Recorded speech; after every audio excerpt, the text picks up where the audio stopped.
अखिल भारतीय विद्यार्थी परिषद के पूर्व जिला संयोजक लखन आंजना के नेतृत्व में भव्य तिरंगा यात्रा निकाली गई। आजादी के अमृत महोत्सव के 78 वर्ष पूर्ण होने पर पूरे देश में तिरंगा यात्रा अभियान का आयोजन किया जा रहा है और इसी स्वरूप आज महिदपुर में भी अखिल भारतीय विद्यार्थी परिषद के पूर्व जिला संयोजक लखन आंजना के नेतृत्व में भव्य तिरंगा वाहन यात्रा का आयोजन किया गया, जो कि महिदपुर नगर के प्रमुख मार्गों से निकलते हुए पुराने बस स्टैंड विजय स्तंभ पर समापन किया गया।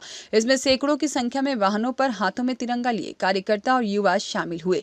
देशभक्ति के गीतों के साथ डीजे की धुन पर भारत माता के जय जयकारों के साथ भव्य तिरंगा यात्रा निकाली गई। इसके बाद समापन स्वरूप पुरानी बस स्टैंड पर भारत माता की आरती कर समापन किया गया, जिसमें जिला पंचायत सदस्य प्रताप सिंह आर्य, जिला पंचायत सदस्य श्याम सिंह चौहान, भाजपा युवा मोर्चा के प्रदेश कोषाध्यक्ष जयंत राव गरुड़, साथ ही में महामंडलेश्वर नर्मदेश्वर महाराज शामिल हुए। महोत्सव चल रहा है।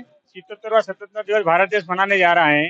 जो स्वतंत्रता दिवस हम मनाते हैं, इसके लिए कितनी कुर्बानियां हमारे शहीदों ने दी है, तो एक ये शहीदों का संदेश घर घर तक जाए, इसके लिए हमने स्वतंत्रता दिवस पर के पूर्व एक दिन पहले ये यात्रा निकाली है, जिसमें हमारे छोटे से अनुरोध पर आदरणीय गुरु जी यहाँ पर पधारे हैं।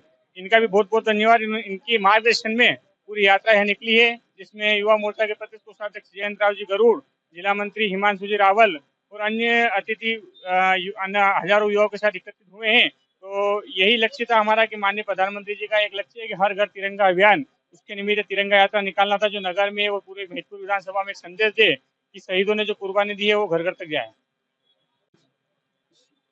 77 अमृत महोत्सव की हार्दिक हार्दिक शुभकामनाएं और समस्त देशवासियों को यही संदेश है कि अपने धर्म के प्रति जागरूक बने और हमारे जो महापुरुषों ने बलिदान दिए हैं उनको अपने हृदय में बसाकर और उनके नक्शे कदम पर हम आगे बढ़े, क्योंकि आज विकट परिस्थिति वही वापस आ रही है कि हमें जागना होगा और देश के लिए कुछ करके दिखाना होगा।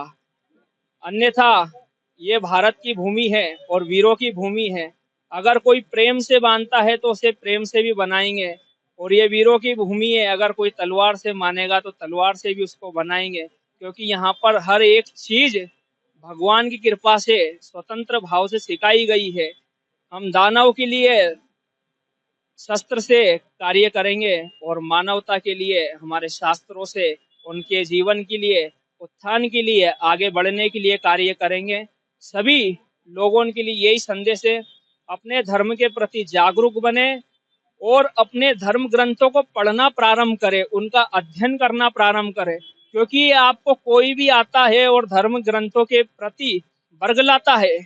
एक प्रथा चलती है कि हमारे देश के अंदर जातिवाद बहुत चलता है, तो ये जातिवाद जिन लोगों ने घुसेड़ा है, ये हमारे धर्म शास्त्रों के अंदर कहीं भी लिखित में नहीं है कि हमारे देश के अंदर जातिवाद है। भगवान श्री राम ने शबरी के बेर भी खाए हैं और आदिवासी भील के साथ में मित्रता का भाव भी निभाया है। गिद्धराज को अपने हाथ से मुखार अग्नि दी है।